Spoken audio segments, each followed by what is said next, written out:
Hola, soy Andrea Lira, soy académica del Instituto de la Patagonia en la Universidad Magallanes. Mis temas de trabajo tienen que ver con la educación patrimonial en específico acá en el Instituto de la Patagonia, pero en general también temas de interculturalidad, de género y de construcción de conocimiento desde la pedagogía y en general cómo pensamos, cómo construimos conocimiento. Andrea, estamos aquí en la Facultad de Educación y Ciencias Sociales para tener una conversación caminando contigo acerca de qué es lo que estás investigando en este momento y desde cuándo se arrastra esa investigación.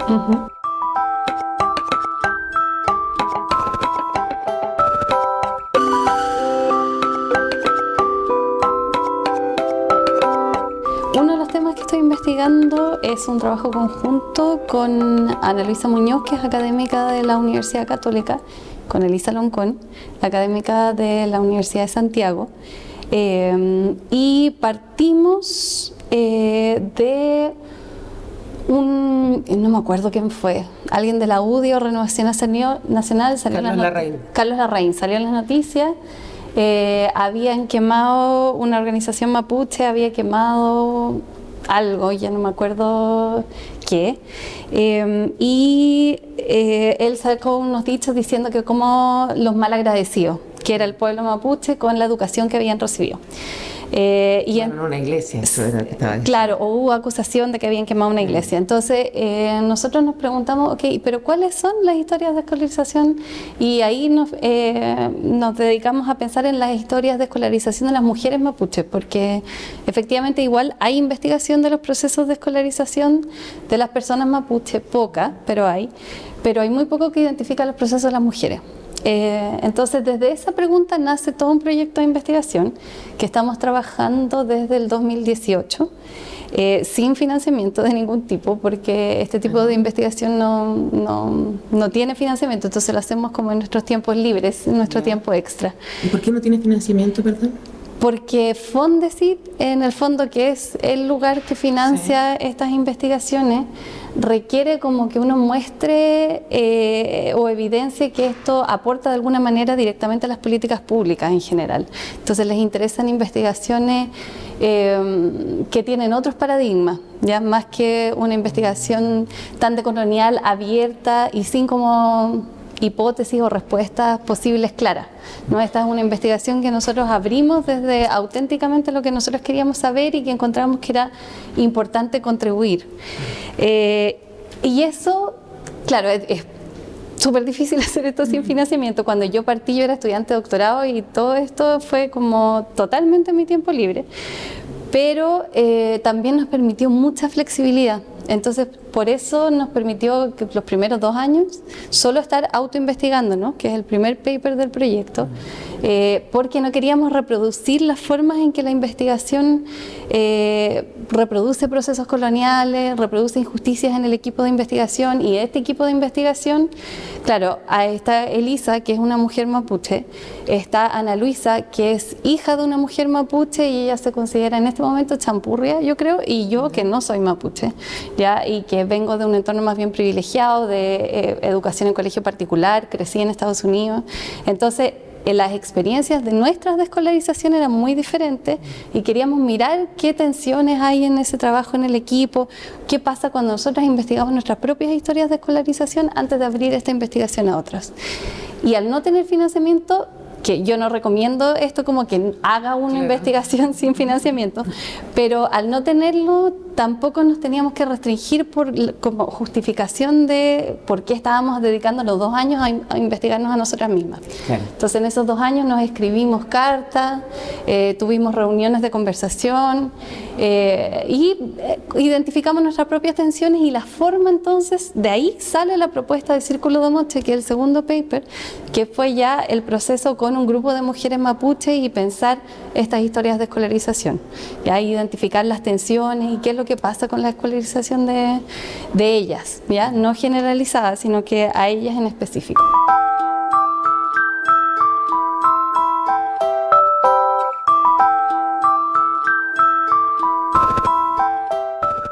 Este ejercicio de trabajar desde lo propio, digamos, la metodología antes de compartirla con otras personas, es algo que consideras que es como vital para el pensamiento crítico, tener como base la autocrítica o el autoconocimiento. Mira, yo creo que depende. ¿Ya? Yo siempre respondo depende, sí. Pero yo creo que en este caso creo que era muy necesario por lo que yo te decía de las diferencias entre nosotras. En un momento en el paper nosotros describimos un momento como de tensión, y eso fue las editoras además que nos leyeron y nos recomendaron que hiciéramos esto, porque hubo un momento en que Ana Luisa y Elisa me estaban reclamando que yo no estaba contando mis historias de como vulneración o momentos difíciles de mi educación, y yo sentía como que yo no tenía derecho a escribir eso porque como mi entorno era tan privilegiado con respecto al como lo que ellas estaban haciendo, que yo no lo estaba como que no estaba contando esas partes como difíciles entre comillas, y ellas me reclamaron, ¿ya? Y en ese reclamo yo me puse a llorar, ¿ya? Así como no quiero hablar, o sea, como que no me entienden o qué sé yo, súper la defensiva, ¿ya? Y ellas entonces como que soltaron eso y nosotros describimos eso un poquito, y las editoras cuando leyeron dijeron, a ver, ¿qué fue lo que pasó en este momento? Porque eso es lo que pasa cuando uno tiene como un buen equipo de edición, que depende de la revista mucho, pero en este caso nosotros tuvimos un muy buen equipo de edición. Nos dijo, a ver, ¿qué pasa en este momento? Y ahí nosotros nos metimos un poco más a mirar, identificamos lo que en investigación se llama como las lágrimas de las mujeres blancas, ¿ya? Que es como la analogía, que es como una estrategia defensiva que ocupamos las mujeres blancas o de privilegio, en este caso cuicas, en el caso como chileno, para que nos protejan y para no tener que exponernos, ¿ya? Y eso se ocupa como un arma en el fondo, ¿ya? Y entonces en ese momento en que ellas como que me van a proteger o como que me dejan de preguntar e insistir, yo ocupo esta arma para no tener que exponerme, y eso es algo que es súper clave del proceso de revisión del equipo, porque yo creo que si no hubiésemos hecho eso, no hubiésemos podido abrir esa conversación entre nosotras.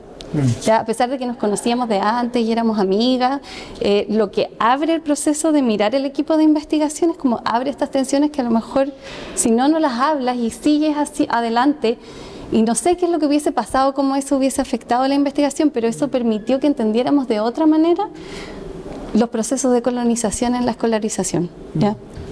Entonces, en este caso lo encuentro vital. Depende del equipo también, depende del tema, depende de lo que se va a investigar. Sí. Ya, pero el tema metodológico aquí es muy importante. ¿Por qué es tan importante?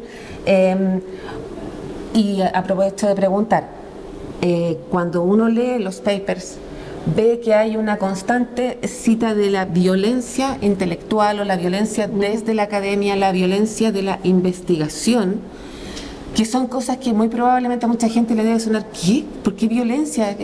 Entonces, me gustaría que pudieras explicarnos en qué se traducen esas violencias cuando hablas de colonialismo, cuando hablas de esta posibilidad de revisar estos procesos que son tan personales, ¿cierto? Ya, la investigación cualitativa en general, mucha de esta investigación tiene sus raíces en la antropología. ¿Ya? Y la antropología también se construye sobre la investigación de otros, ya como los otros indígenas, los otros a lo normal o como lo que se considera la base, que es como Europa, ya esta construcción de sociedad blanca europea, como de ahí nace esta idea de estudiar a los otros, ¿ya?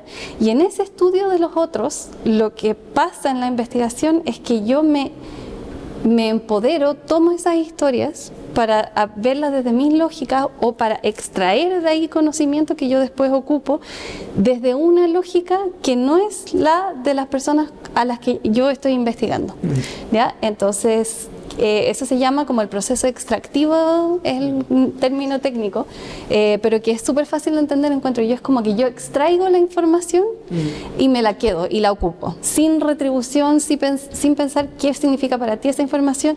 Y eso puede ser muy material en la investigación, o sea, puede ser que yo me lleve los huesos, por ejemplo, y me quedo con los huesos de personas, ¿ya? O me quedo con material de la comunidad, porque en mi mente la justificación de la investigación es que la construcción de conocimiento es más importante que la retribución o la reciprocidad o los significados que estas cosas pueden tener para las personas a las que yo estoy investigando, y se genera como una desigualdad de poder, que es como el poder interpretativo, que es que yo tengo el poder de interpretar lo que tú me estás diciendo, lo que tú me estás dando, lo que tú me estás mostrando, y en ese poder interpretativo yo no tengo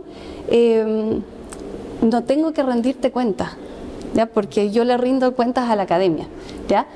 Y la violencia que eso implica, o sea, puede ser súper gráfico. En este momento en Estados Unidos llevan como 3 años o 4 años en el proceso de tratar de recuperar los huesos de personas que fueron asesinadas por el Estado en un barrio de Filadelfia, ¿ya? Donde había una organización afroamericana de activismo afroamericano. Policías querían entrar, no podían entrar, bombardearon la casa donde estaba viviendo la gente, donde habían familias, ¿ya? Y mataron a todas las personas excepto 2, ¿ya? 2 niños que sobrevivieron de esa bomba que tiró la policía sobre la casa de Filadelfia, esto en los años 60-70. Y esos huesos, los restos de la gente que murió, se los llevó a una universidad y los guardó la universidad. Y las familias, los descendientes y los niños que estuvieron en esa explosión llevan años tratando de recuperar los huesos de sus familiares, ¿ya? Pero en la justificación de la investigación, la universidad se queda con los restos, ¿ya? Entonces, como ese es el tipo de violencia que estamos hablando, como en la justificación de la investigación y la construcción de conocimiento para la academia, yo paso a llevar la humanidad, los significados, el conocimiento mismo que tienen las comunidades. Entonces, por eso la metodología y la revisión crítica de qué es lo que estamos haciendo y para qué lo estamos haciendo en el caso de nuestro proyecto es fundamental, porque hay mucha historia para atrás con los pueblos indígenas de violencia y de extracción de conocimiento y de materialidad para una justificación mayor que no tiene relación con las personas mismas a las que yo estoy investigando. Super. Oye, ya, entonces, ¿cómo investigaron la escolaridad de este grupo en particular y qué significa Círculo Domoche? Ya, Círculo Domoche es como círculo de mujeres, o poder de mujeres tiene diferentes significados. La palabra es Mapuzungún, pero creo que el término Domoche se le ocurrió a la Elisa, ¿ya? Cuando nosotros estábamos conversando así como nos imaginamos esto. Y para nosotros la metodología, sin querer, también porque no teníamos financiamiento, entonces no era como que teníamos un espacio en la universidad para juntarnos, entonces nos juntamos en la casa de la Elisa, ¿ya? Y en el proceso de juntarnos en la casa de la Elisa, todas llegaban con comida, la Elisa cocinaba, nos sentábamos en la mesa, almorzábamos, conversábamos y de ahí nos sentábamos como en círculo en el living a hablar. Y en este proceso como que abrimos toda la metodología, les contamos a las mujeres lo que habíamos hecho anteriormente y entonces intentamos ver de qué manera reproducíamos eso mismo entre nosotras ahí en el living de Elisa. Entonces conversábamos de nuestras historias, de la investigación y qué significa hacer investigación sobre esto. Nos escribimos cartas entre todas nuevamente. Las cartas son importantes porque pasa algo, como por ejemplo en esta entrevista, que yo no me puedo editar a mí misma. Claro. No, yo te estoy hablando y tengo que como ocupar la cabeza para tratar de comunicar en este momento lo que quiero comunicar. Y cuando hablo de temas sensibles, que no es este el caso en este momento, no puedo decir, ya, esto no lo quería compartir. En cambio, cuando tú escribes cartas, tú puedes decir, ok, voy a escribir este momento difícil, por ejemplo, de mi etapa escolar o este recuerdo que tengo. Puedo releer la carta y decidir borrar algunas cosas que a lo mejor no quiero que estén. Entonces, como el poder de autoedición antes de decidir compartirlo, que no pasa lo mismo cuando estamos conversando en directo. Claro. Entonces, queríamos permitir esos dos espacios. Y entonces, en este trabajo con las mujeres, hablamos de nuestras historias, todas, incluye la mía, que no es escolarización mapuche, pero es como abrir el espacio para hablar de las historias de todas quienes estamos ahí, el equipo de investigación y las mujeres que están participando. Y entonces el lugar se vuelve importante sin que nos hayamos dado cuenta antes, la importancia de comer todas juntas, de como compartir comida y después sentarnos a conversar con mucho tiempo. Se vuelve parte súper importante de la metodología y parte de lo que significa generar una comunidad en el proceso de investigar. Y después, y claro, y de ahí después de eso empezamos a identificar algunas cosas que nos parecía como relevante compartir, ¿no? Entre esas como el rol del lenguaje y la historia de perder el lenguaje, recuperar el lenguaje o silenciar el lenguaje, entre otras cosas.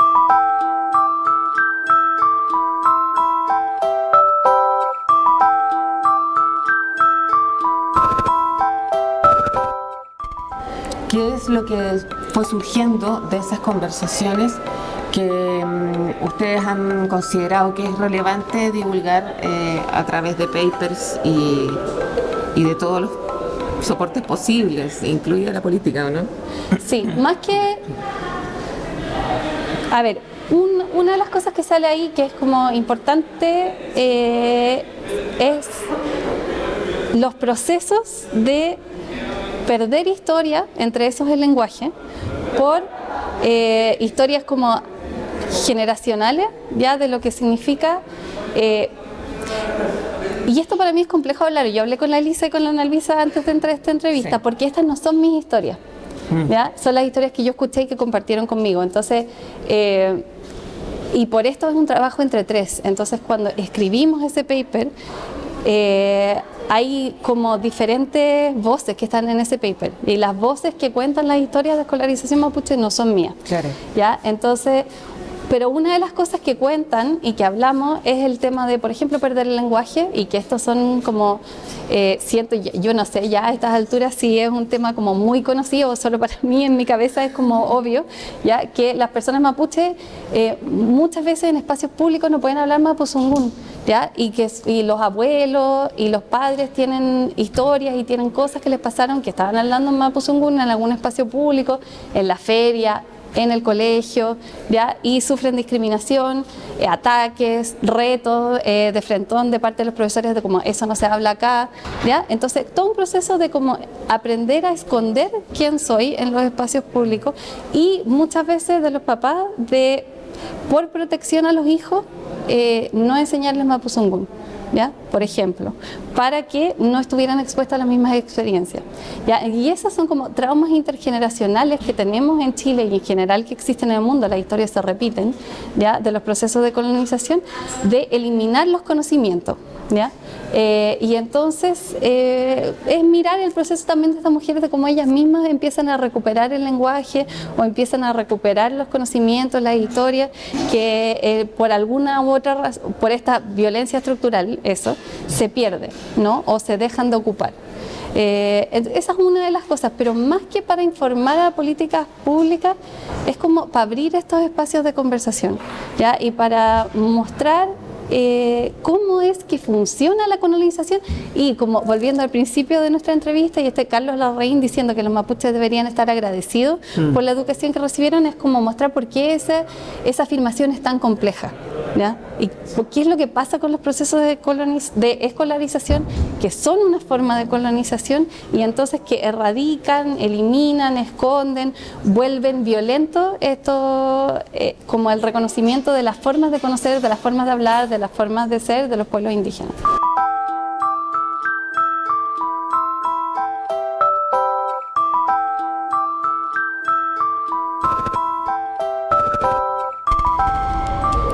En concordancia con todo lo que has planteado en esta conversación, ¿cuál es la difusión que consideran apropiada, digamos, para mantener la coherencia de este trabajo que han realizado? Bueno, nosotras básicamente estamos escribiendo, estos 3 papers son escrituras académicas, estamos escribiendo para la academia, para estudiantes de doctorado, para abrir espacios de conocimiento académico que hay poco en Chile, ¿ya? Ese es como nuestro objetivo, porque si tú miras los papers son súper técnicos en lenguaje como metodológico cualitativo, la discusión que estamos teniendo no es un conocimiento que hemos construido que esté como para difusión general, siento yo, no está pensado así, no está hecho así. Nosotras siempre nos preguntábamos desde el principio, ¿para qué estamos haciendo esto?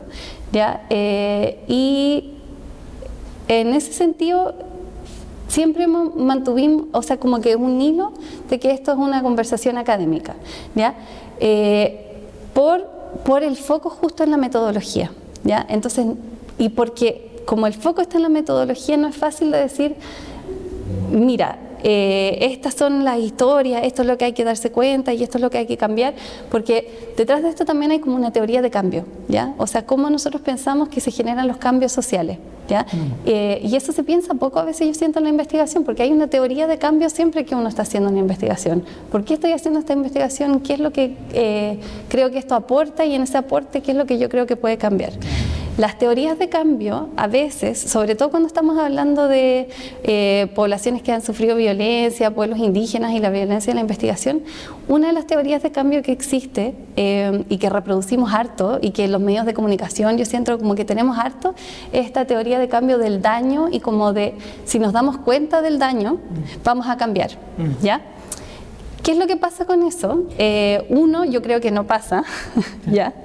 Y lo otro es que solemos reproducir historias de daño sobre pueblos minorizados y al hacerlo deshumanizamos, ¿ya? Entonces, porque si solo miramos el daño que ha sufrido un grupo de personas, una comunidad indígena, un pueblo entero indígena, cuando solo miramos el daño se pierde la humanidad completa o la humanización completa de ese pueblo y todas las otras cosas que nos hacen humanos, que nosotros vivimos, porque las historias que se cuentan sobre los chilenos son mucho más amplias de lo que se cuenta sobre pueblos indígenas. Entonces, si solo nos enfocamos en el daño, contamos una sola historia sobre los pueblos indígenas, por lo general, que está enfocada en ese daño. Entonces, ¿por qué digo todo esto?